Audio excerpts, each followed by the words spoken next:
Colorado's ancient past hides far more than cliff dwellings and old trails. Scattered across its mountains, plains, and desert edges are silent ruins, unexcavated cities, forgotten caves, and puzzling structures that don't fit neatly into any timeline.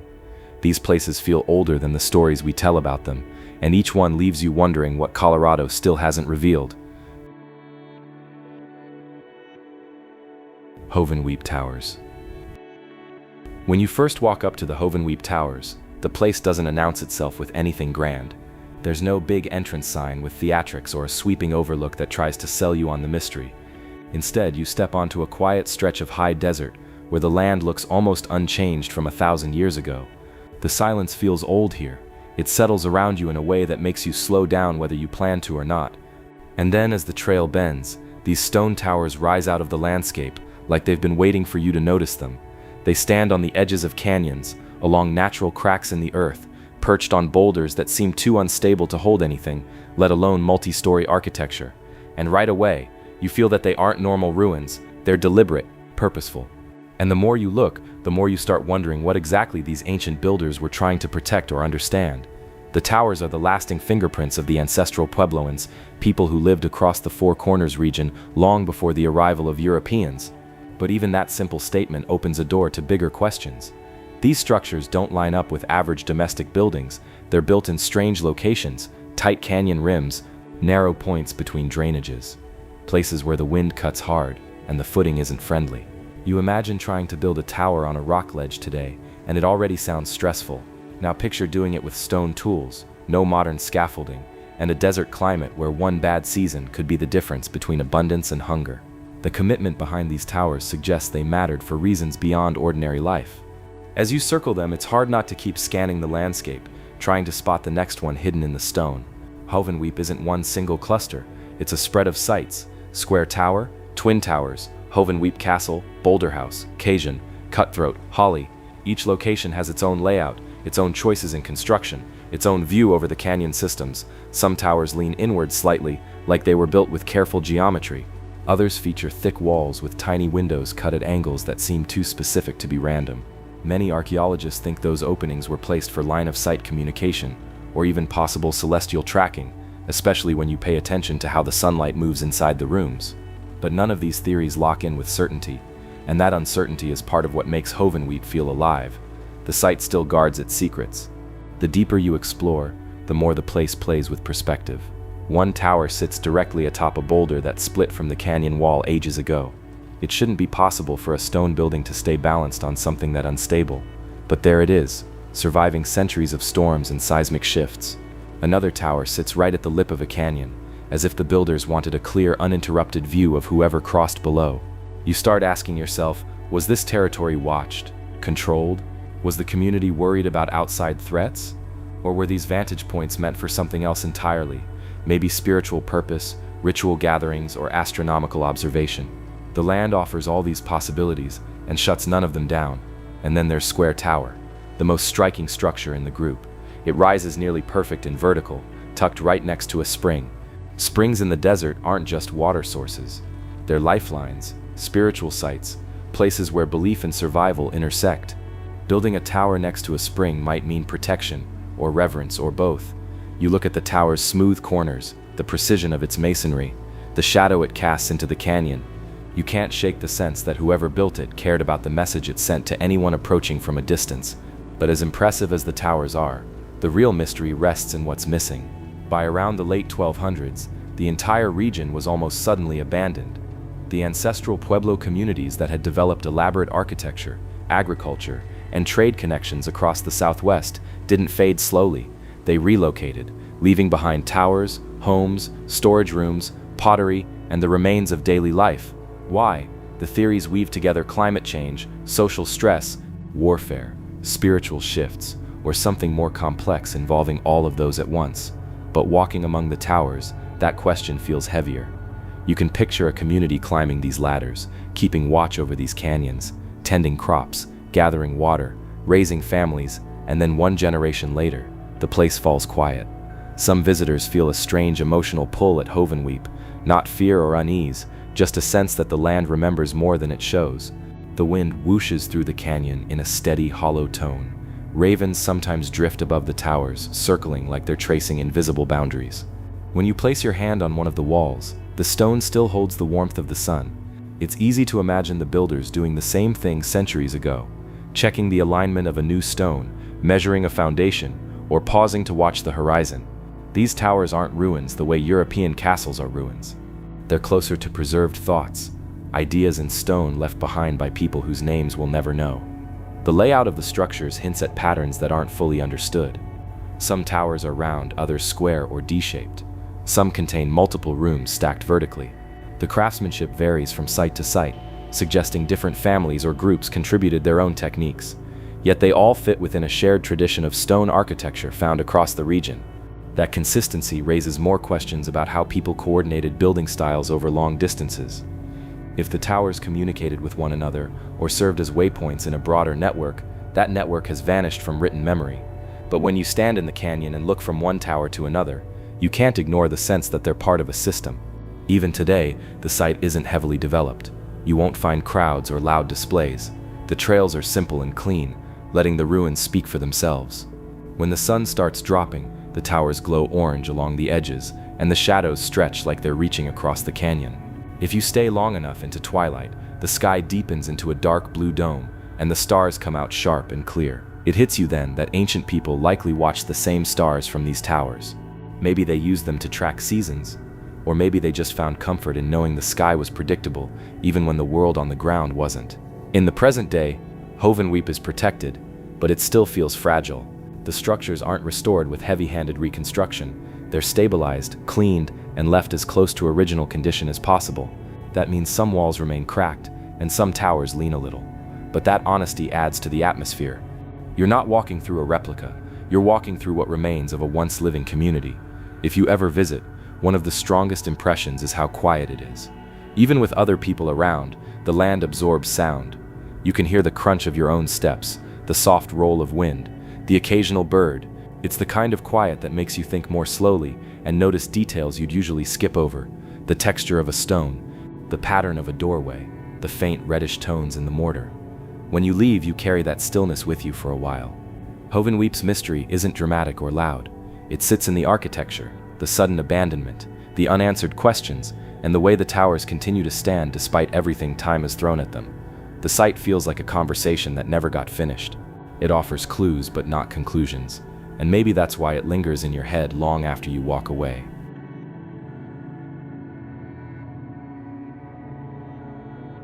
Lowry Pueblo.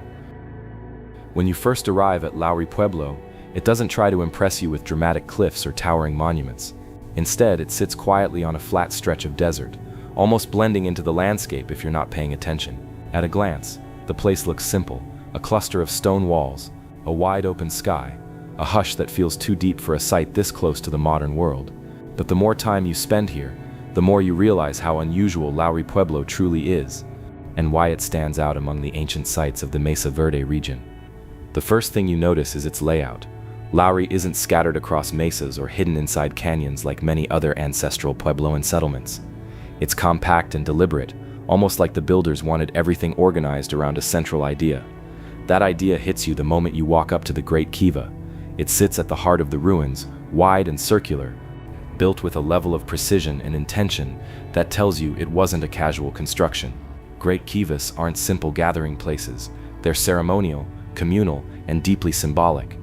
When you stand on the edge of this one, looking down into the space where ancient people once met, planned, prayed, and performed rituals, you start to understand why Lowry Pueblo feels different from the moment you approach. Archaeologists believe this site was a hub, a place that connected several surrounding communities. It wasn't the biggest settlement in the region, but it carried weight. The Great Kiva alone suggests that gatherings here weren't limited to a handful of families. This was a place meant to bring people together. The thought of hundreds of footsteps converging on this open desert space carrying offerings, stories, traditions, adds a quiet sense of reverence to the air. It makes the site feel larger than its footprint. Lowry Pueblo was built around the early 1100s, during a period when the ancestral Pueblo world was evolving fast. Populations were growing, architectural skill was advancing, and communities were becoming more interconnected. You can see that progression in the stonework here. Many of the walls are constructed with a beautiful core and veneer technique where well-shaped stones form the outer faces and rubble fills the inner space. The craftsmanship is consistent and confident. You can tell the builders knew exactly what they were doing. Walking along the walls, you can almost imagine the place alive. Rooms stacked beside each other, doorways carefully placed, storage chambers tucked into corners. The pueblo once rose multiple stories, and people lived here season after season, generation after generation. You might hear the wind rushing across the open ground, but if you close your eyes, you can picture voices bouncing off these walls, the sounds of daily life mixing with ritual gatherings in the Great Kiva. But the real mystery appears when you look at Lowry Pueblo in context. It's set far from water sources, in a zone that doesn't seem ideal for long-term habitation. Today, the landscape feels dry and exposed, with sagebrush and rabbit brush stretching into the distance. It makes you wonder why such an important ceremonial structure was built here and not closer to the larger agricultural centers of the time. Some researchers think this site was chosen for reasons we can't fully map today, perhaps a boundary marker, a spiritual waypoint, or a meeting area for multiple clans. Others think the environment wasn't as harsh centuries ago, that climate and resources shifted dramatically, leaving the site more isolated than it once was. As you step between the rooms, it becomes clear that whatever drew people here was powerful enough to justify the effort. One of the most intriguing parts of Lowry Pueblo is the evidence that some of the architecture predates the main occupation period. It's possible that this location held significance even before the large-scale construction began, a place with a history that stretches deeper than the pueblo itself. Maybe the builders recognized an older story tied to this ground and chose to honor it by creating something larger and more elaborate. Standing there, you can almost sense layers of time stacked beneath your feet. Of course, like so many Puebloan sites, Lowry raises the familiar question, why was it eventually abandoned? By the late 1200s, the entire region saw a major migration as the ancestral Pueblo peoples moved south.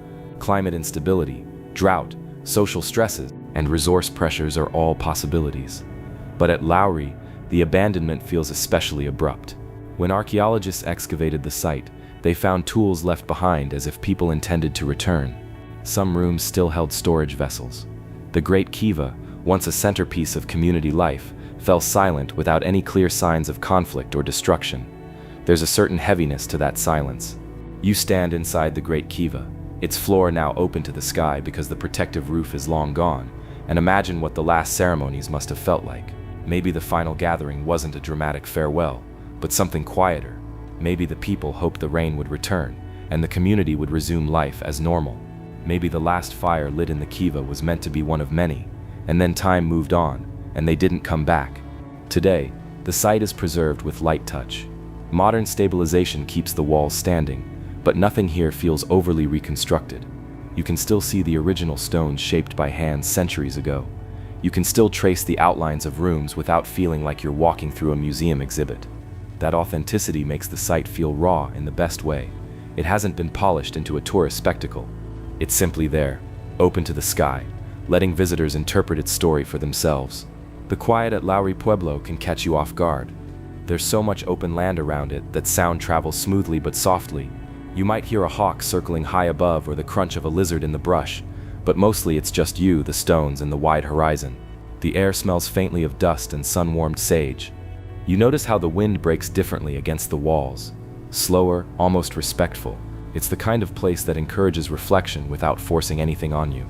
As you walk back toward the Great Kiva one more time, you might start to picture how this place looked on a night filled with firelight. The pueblo would have glowed softly, the Kiva buzzing with activity, shadows moving along the earthen walls as people gathered to talk, plan, or pray. You can almost hear distant voices drifting across the land. The feeling lingers even after you leave the site. Lowry Pueblo was more than a settlement.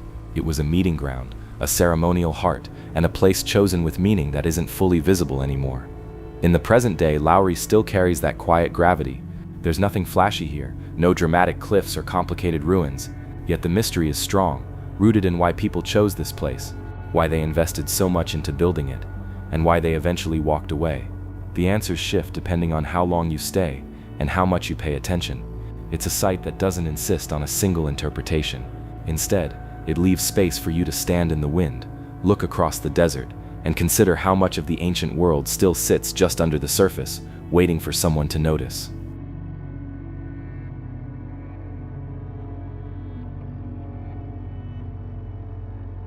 Franktown Cave. Franktown Cave sits on the edge of Colorado's high plains, tucked into a sandstone ridge that looks ordinary until you step closer and realize you're staring at an entrance that has sheltered human life for thousands of years. This place doesn't announce itself the way cliff dwellings do. There are no towering walls or dramatic overlooks. Instead, Franktown Cave feels quiet, almost withdrawn, as if it's holding on to secrets it has no intention of giving up easily. That's part of what makes it such a strange and compelling sight. The deeper you get into its story, the more you realize how unusual its archaeological record is, and how much it refuses to fit neatly into the wider picture of Colorado's ancient past. What makes Franktown Cave stand out is its timeline. Evidence shows people were using this shelter for more than 5,000 years, spanning several cultural periods that usually don't appear in the same spot. The early occupants lived here long before pottery, long before the settled villages in the southwest rose and fell. Later groups came through during the Archaic period, and still later during the era when pottery, baskets, and established trade networks started connecting distant cultures. Most sites in Colorado give you a snapshot of a single cultural moment. Franktown Cave gives you a stack of them, layered like pages in a long diary. And those layers tell a story that suggests this cave wasn't just a convenient shelter. It may have been a kind of crossroads, a place where different groups paused, camped, hunted, and left pieces of their world behind. Standing at the entrance today, you can picture why it worked so well. The cave is shallow but wide enough to shelter a family group. It sits near a natural transition zone between the mountains and the plains, a spot where animals move along predictable paths and water sources stay relatively reliable. Even now, the air there feels slightly cooler, like the stone still holds some of the same temperature it kept centuries ago. You can imagine people building small fires, repairing tools, storing food, or resting during long seasonal movements.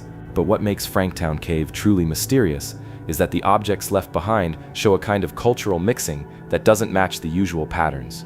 One of the biggest surprises here came from materials that shouldn't logically appear together in a single layer. Archaeologists found early stone tools buried surprisingly close to pottery fragments from much later groups, and woven items, baskets, mats, even sandals survived long enough to be studied, offering a rare window into craftsmanship that usually disappears in Colorado's climate. The preservation alone would make the cave interesting, but it's the combination of items that creates the mystery. Why did so many different cultural styles converge in one place? Was the cave simply in a perfect location, or did it serve a purpose we haven't fully understood? Some researchers suggest that Franktown Cave may have been part of a quiet exchange network, a spot where plains cultures and mountain cultures overlapped, trading materials or knowledge without leaving behind the more organized structures found in southwestern Colorado. Others think the cave might have been used seasonally by a single cultural lineage that changed and adapted over time, leaving behind different styles as generations passed. But even those ideas raise questions. Many of the artifacts don't match the typical styles of the surrounding region. Some of the pottery resembles pieces from far south of Colorado. Some of the stone tools seem to echo traditions from the Great Basin. The variety is unusual enough that it's hard not to wonder whether the cave attracted travelers, wanderers, or groups testing new routes across the landscape. When you walk through the site today, it's easy to feel the weight of that long timeline. Most of the excavated areas are closed to protect fragile layers, but you can still stand near the ridge and look out over the rolling plains. The view stretches far, almost unbroken, and you start to understand why people kept coming back. The land itself feels like a natural meeting ground. The air carries a faint dryness and a quiet stillness that's different from the mountains behind it. Even without knowing the archaeology, you'd sense this was a place to pause and regroup. Another lingering mystery involves the cave's shifting function through time. Early layers show a focus on hunting and tool-making. Later ones reveal grinding stones and plant remains, suggesting more varied diets and perhaps longer stays. Still later layers contain textiles, rare, carefully crafted items that usually indicate domestic activity. But there's no evidence of permanent settlement. No large hearths, no refuse piles, no structures. So the cave feels like a temporary home, but not a casual one. People returned often enough to leave behind meaningful pieces of their world, yet never stayed long enough to build anything lasting. Some archaeologists argue this pattern hints at ritual or ceremonial use. It's possible the cave held significance that wasn't only practical. The mix of artifacts, especially those preserved textiles, might reflect activities we don't fully understand. Moments of preparation before traveling deeper into the plains, or gatherings between groups who didn't share a permanent home but met here for specific reasons. The truth is, none of the theories fully fit the evidence. The cave keeps its answers close. Another compelling question centers around the cave's final periods of use. After thousands of years of intermittent occupation, the record tapers off. There's no dramatic event indicated in the layers, no sudden destruction, no obvious shift in climate indicators. People simply stopped coming. Whether they moved to more stable settlements, shifted migration patterns, or experienced larger cultural changes remains unclear. The end is as quiet and understated as the cave itself. Visiting the area today, you won't find a tourist-heavy site or interpretive center. Franktown Cave isn't developed the way Mesa Verde or Chimney Rock are. Much of it is protected and kept out of public access to preserve the fragile deposits. But the general landscape around it is accessible, and it still carries the same atmosphere that must have drawn people long ago. The wind moves across the grass in long, low waves. The ridge rises gently, nothing dramatic, but enough to give the sense of shelter. The quiet is one of the first things you notice. There's a kind of stillness that settles over the area in the late afternoon that feels older than the land itself. From a modern perspective, the site's biggest positives are its archaeological richness and its untouched quality. Few places in Colorado preserve this much layered history with so little disturbance. But that same protection means access is limited, which some people find disappointing. You can't simply walk into the cave or explore the excavation areas. Most of what we know comes from controlled digs and preserved collections. If you're someone who likes hands-on exploration, Franktown Cave can feel a little out of reach. Still, even from the outside, the place sparks imagination. It's the enormity of time that lingers with you, the idea that people paused here again and again across thousands of years, each leaving small pieces that, when put together, form one of Colorado's strangest archaeological puzzles. And after learning its story, the land around the ridge feels different. You look across those rolling plains and think about all the footsteps that passed this way long before roads, fences, or towns existed. My own take is that Franktown Cave is one of those sites where the mystery isn't in a single question, but in the accumulation of little ones. Why did so many different groups come here? What made this cave so important? And why did the visit stop? None of the answers feel complete. And maybe that's what keeps the place interesting. It doesn't try to impress. It doesn't offer spectacle. It just holds its history quietly, leaving you with a feeling that something important happened here, something we're only just beginning to understand.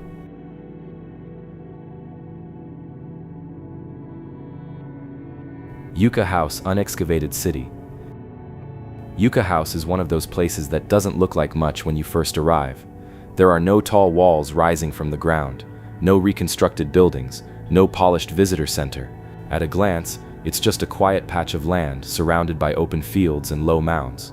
But once you start digging into its story, figuratively, because the site itself has never been excavated, you realize you're standing on what might be one of the largest and least understood ancestral Puebloan cities in Colorado. That's where the mystery begins. Yucca House is hiding something enormous beneath the soil, and for more than a century, archaeologists have hesitated to disturb it. The site sits at the base of Sleeping Ute Mountain near Cortez. When you're there, the view feels wide and old, like the land has been waiting a long time for someone to listen. The surface gives nothing away, just gently rising mounds stretching across almost 100 acres. But ground surveys and surface pottery scatter tell a different story. They suggest this wasn't just a village, it was a major center, a regional hub, occupied for centuries during the height of the Puebloan world. Some estimates say it may have held massive great houses, ceremonial plazas, multi-story structures, and an entire community network woven into the landscape. That's why people call it the Unexcavated City. It's not just a catchy name. Yucca House truly is a city-sized archaeological site that we still know almost nothing about. And it's one of the rare places in the Southwest where time hasn't been disturbed by backhoes, reconstruction projects, or archaeological trenches slicing through the soil. Everything is still where it was left centuries ago, intact, buried, protected by silence. The origins of Yucca House stretch back at least to the 1100s. During this time, the surrounding region was alive with movement and growth. Places like Mesa Verde and Hovenweep were either rising or reaching their peak. Migration patterns were shifting, alliances were forming, and people were building increasingly complex settlements. Yucca House seems to have been part of that moment, large, coordinated, and strategically placed. Yet unlike most major Puebloan centers, it was never mapped in detail or excavated to reveal its internal layout. One of the mysteries that keeps researchers guessing is why the site was abandoned. When you look out across those quiet mounds today, there's no obvious sign of conflict or destruction, no evidence that a sudden event forced residents to flee. Instead, the settlement seems to have faded along with many others in the region around the late 1200s, part of a larger migration away from the Four Corners. What pushed this movement is still debated. Climate stress is one theory. Drought cycles made agriculture unpredictable. Another suggests socio-political tensions, a breakdown in the networks that connected distant communities. But none of these fully explain why a site as large as Yucca House was simply left behind. What deepens the intrigue is how little we've actually confirmed. Because the site hasn't been excavated, every conclusion remains a theory. The pottery scattered on the surface hints at long-term occupation. The size of the mounds suggests multi-story structures, but the specifics, how many people lived here, how they organized their community, what ceremonies took place, those details are locked beneath the soil. There's a quiet sense of restraint around Yucca House. Archaeologists have chosen not to dig because excavation is irreversible. Once you uncover a site, you expose it to air, moisture, and time. You also alter its condition forever. Because Yucca House sits on private land, and because the Puebloan descendants consider it deeply significant, the idea of leaving it untouched has gained strong support. In an unusual way, the mystery is protected by respect. The decision to keep the site whole has turned the entire landscape into a time capsule. Walking the property today gives you a strange feeling of absence and presence at the same time. You don't see walls or painted plaster or carved beams, but you feel the echo of something large under your feet. When the late afternoon sun hits the mounds, you can see gentle outlines, ridges forming the edges of great houses, raised lines that might mark plazas or communal areas. It's like looking at a sleeping city. Everything important is still there, just resting below a thin layer of soil. The setting itself adds to the atmosphere. The open land around Yucca House feels almost untouched. You can hear the wind brushing across the grass, carrying dust from fields and distant mesas. Sleeping Ute Mountain watches over it in the distance, giving the whole area a sense of quiet guardianship. There are no crowds, no noise, no pressure to move quickly. You can take your time wandering the edges of the mounds, imagining the footsteps that once moved across this same ground centuries ago. One of the most curious questions surrounding Yucca House is its purpose within the ancient world. Some researchers believe it was a major political or ceremonial center, coordinating with other nearby settlements. Others suggest it may have been an anchor point for a larger regional community. Its size alone supports that idea. But without excavation, no one can say for sure what happened inside those unexposed rooms. Maybe important rituals took place here. Maybe leaders met here to plan migrations or seasonal strategies. Or maybe it was simply a thriving village that grew larger than expected, shaped by a booming population and fertile land. There's also the question of what still lies beneath the surface. Great kivas, storage complexes, multi-room dwellings stretching across terraces. Every possibility feels just out of reach. And because the site remains untouched, there's a sense that new technologies like ground-penetrating radar or aerial LiDAR might someday reveal a layout without ever breaking the soil. That potential future keeps the mystery alive. From a visitor's perspective, the experience at Yucca House is refreshing in its simplicity, but not without a few challenges. The lack of development means there are no paths, markers, or detailed displays. You're expected to walk thoughtfully and avoid disturbing the land. Some people find that peaceful. Others prefer clearer structure. Getting there can also be tricky, since access crosses private property. But once you arrive, the quiet is the first thing you notice. It's a different kind of archaeological site, one that asks you to imagine rather than observe. Today, the biggest positive is that Yucca House remains one of the most intact ancestral Puebloan sites in the entire Southwest. Its untouched nature makes it invaluable for future research and for the living Pueblo communities who see the land as part of their heritage. The downside is simply that we don't get the visual clarity other sites offer.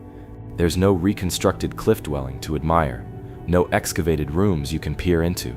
Everything requires imagination, but maybe that's what gives Yucca House its power. You're looking at a place that holds an entire city beneath your feet, waiting quietly, unaltered by modern hands. The fact that we haven't uncovered it makes it one of Colorado's last great archaeological mysteries. And standing there, with the land stretching out around you, and the mountain casting its shadow from the west, you can't help but feel the pull of that mystery.